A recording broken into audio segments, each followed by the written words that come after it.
അമേരിക്കയും ഇറാനും തമ്മിലുള്ള സംഘർഷം വീണ്ടും ലോകശ്രദ്ധ നേടുകയാണ്. കഴിഞ്ഞ കുറച്ച് ദിവസങ്ങളായി പുറത്തുവരുന്ന വിവരങ്ങളും ഉപഗ്രഹ ചിത്രങ്ങളും സോഷ്യൽ മീഡിയയിലെ ചർച്ചകളും ഈ വിഷയത്തെ കൂടുതൽ സജീവമാക്കിയിരിക്കുകയാണ്. ഇറാന്റെ ആണവ സൈനിക കേന്ദ്രങ്ങൾ പൂർണ്ണമായും തകർത്തുവെന്ന് അമേരിക്കൻ പ്രസിഡന്റ് ഡൊണാൾഡ് ട്രംപ് പലതവണ പറഞ്ഞിരുന്നു. എന്നാൽ ഇപ്പോൾ പുറത്തുവരുന്ന പുതിയ വിവരങ്ങൾ ആ അവകാശവാദങ്ങളെ ചോദ്യം ചെയ്യുകയാണ്. ആക്രമണങ്ങൾക്ക് ശേഷവും ഇറാൻ അതിന്റെ ചില സൈനിക കേന്ദ്രങ്ങൾ വീണ്ടും പ്രവർത്തനക്ഷമമാക്കുന്നു എന്നാണ് റിപ്പോർട്ടുകൾ. ഇതോടെയാണ് ഈ വിഷയത്തിൽ പുതിയ ചർച്ചകൾ ആരംഭിച്ചത്. സോഷ്യൽ മീഡിയയിൽ പ്രതിരോധ വിഷയങ്ങൾ നിരീക്ഷിക്കുന്ന പലരും ഒരു കാര്യം ചൂണ്ടിക്കാണിക്കുന്നു. മാസങ്ങളായി ഇറാന്റെ സൈനിക ശേഷി ഇല്ലാതെയായെന്നാണ് പലരും പറഞ്ഞിരുന്നത്. എന്നാൽ ഓരോ ആക്രമണത്തിനു ശേഷവും പുതിയ ഭൂഗർഭ കേന്ദ്രങ്ങളെയും രഹസ്യ താവളങ്ങളെയും കുറിച്ചുള്ള വിവരങ്ങൾ പുറത്തുവരുന്നുണ്ട്. ഇതോടെ ഇറാന്റെ എല്ലാ സൈനിക ശേഷിയും പൂർണ്ണമായി നശിച്ചു എന്ന വാദം യാഥാർത്ഥ്യത്തോട് പൊരുത്തപ്പെടുന്നില്ല എന്നാണ് പലരുടെയും അഭിപ്രായം. പ്രതിരോധ വിദഗ്ധരും സമാനമായ വിലയിരുത്തലാണ് നടത്തുന്നത്. ഇറാൻ വർഷങ്ങളായി മലകൾ തുറന്ന് ഭൂഗർഭ ബങ്കറുകൾ സുരക്ഷിത കേന്ദ്രങ്ങളും നിർമ്മിച്ചിട്ടുണ്ടെന്നാണ് അവർ പറയുന്നത്. സാധാരണ വ്യോമാക്രമണങ്ങളിൽ ഇവയെ പൂർണ്ണമായി നശിപ്പിക്കുന്നത് വളരെ ബുദ്ധിമുട്ടാണ്.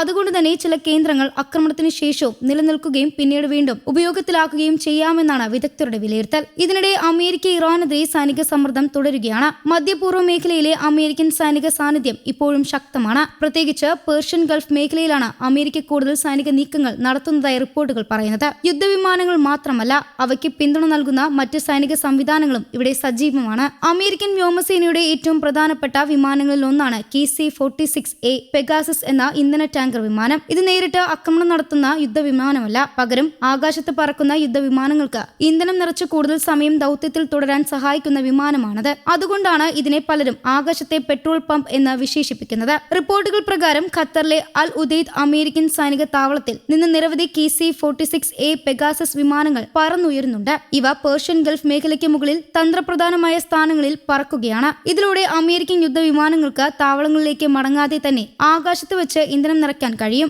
ഇത് യുദ്ധരംഗത്ത് വലിയൊരു നേട്ടമാണ്. കാരണം ഒരു യുദ്ധവിമാനം ഇന്ധനം നിറയ്ക്കാൻ താവളത്തിലേക്ക് മടങ്ങേണ്ടി വന്നാൽ വിലപ്പെട്ട സമയം നഷ്ടമാകും. എന്നാൽ ആകാശത്ത് തന്നെ ഇന്ധനം ലഭിച്ചാൽ അതേ ദൗത്യം കൂടുതൽ സമയം തുടരാനും ആവശ്യമെങ്കിൽ പുതിയ ലക്ഷ്യങ്ങളിലേക്ക് ഉടൻ നീങ്ങാനും സാധിക്കും. അതുകൊണ്ടാണ് ഇത്തരം ടാങ്കർ വിമാനങ്ങൾക്ക് ആധുനിക യുദ്ധത്തിൽ വലിയ പ്രാധാന്യമുള്ളത്. അമേരിക്കയുടെ F-60 ഫൈറ്റിംഗ് ഫാൽക്കൺ ഉൾപ്പെടെയുള്ള നിരവധി യുദ്ധവിമാനങ്ങൾ ഈ ഇന്ധന ടാങ്കർ വിമാനങ്ങളുടെ സഹായത്തോടെയാണ് ദീർഘദൂര ദൗത്യങ്ങൾ നടത്തുന്നത്. ആക്രമണ ദൗത്യം പൂർത്തിയാക്കിയ ശേഷം വീണ്ടും ഇന്ധനം സ്വീകരിച്ച് അടുത്ത ദൗത്യത്തിലേക്ക് പോകാനും ഇവയ്ക്ക് സാധിക്കും. ഇതിലൂടെ അമേരിക്കയുടെ വ്യോമാക്രമണ ശേഷി കൂടുതൽ ശക്തമാകുന്നു. അതേസമയം ഇറാനും സ്വന്തം പ്രതിരോധ സംവിധാനങ്ങൾ ശക്തിപ്പെടുത്താനുള്ള ശ്രമങ്ങൾ തുടരുകയാണ്. ഭൂഗർഭ കേന്ദ്രങ്ങൾ, മിസൈൽ ശേഖരങ്ങൾ, സുരക്ഷിത ബങ്കറുകൾ എന്നിവ രാജ്യത്തിന്റെ പ്രതിരോധ തന്ത്രത്തിലെ പ്രധാന ഭാഗമാണെന്നാണ് വിദഗ്ധർ പറയുന്നത്. ഇത്തരം കേന്ദ്രങ്ങൾ പുറത്തുനിന്നുള്ള ആക്രമണങ്ങളിൽ നിന്ന് വലിയൊരു സംരക്ഷണം നൽകുന്നുവെന്നാണ് വിലയിരുത്തൽ. സോഷ്യൽ മീഡിയയിൽ ഇപ്പോൾ പ്രചരിപ്പിക്കുന്ന ഉപഗ്രഹ ചിത്രങ്ങൾ ഈ ചർച്ചകൾക്ക് കൂടുതൽ ശക്തി നൽകുന്നുണ്ട്. ചില ചിത്രങ്ങളിൽ ആക്രമണത്തിന് വിധേയമായതായി കരുതിയ പ്രദേശങ്ങളിൽ വീണ്ടും നിർമ്മാണ പ്രവർത്തനങ്ങൾ നടത്തുന്നതായി ചിലർ അവകാശപ്പെടുന്നു. എന്നാൽ ഈ ചിത്രങ്ങളെക്കുറിച്ച് സ്വതന്ത്രമായി സ്ഥിരീകരിച്ച വിവരങ്ങൾ എല്ലാ സാഹചര്യങ്ങളിലും ലഭ്യമായിട്ടില്ല.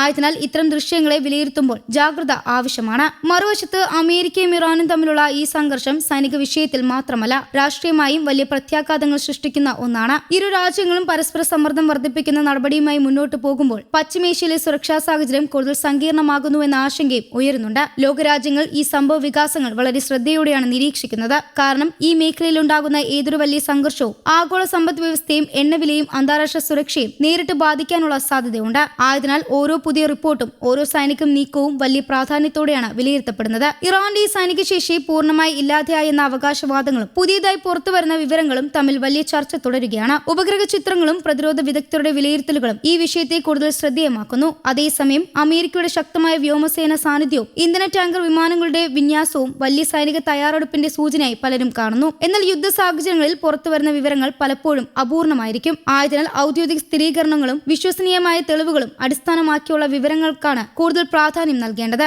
നിലവിലെ സാഹചര്യത്തിൽ അമേരിക്കയും ഇറാനും സ്വീകരിക്കുന്ന ഓരോ തീരുമാനവും പശ്ചിമേഷ്യയുടെ ഭാവിയെ മാത്രമല്ല, ലോകരാഷ്ട്രീയത്തെയും സുരക്ഷാ സാഹചര്യത്തെ സ്വാധീനിക്കാൻ സാധ്യതയുള്ളതാണ്. News desk Kerala Kaumudi.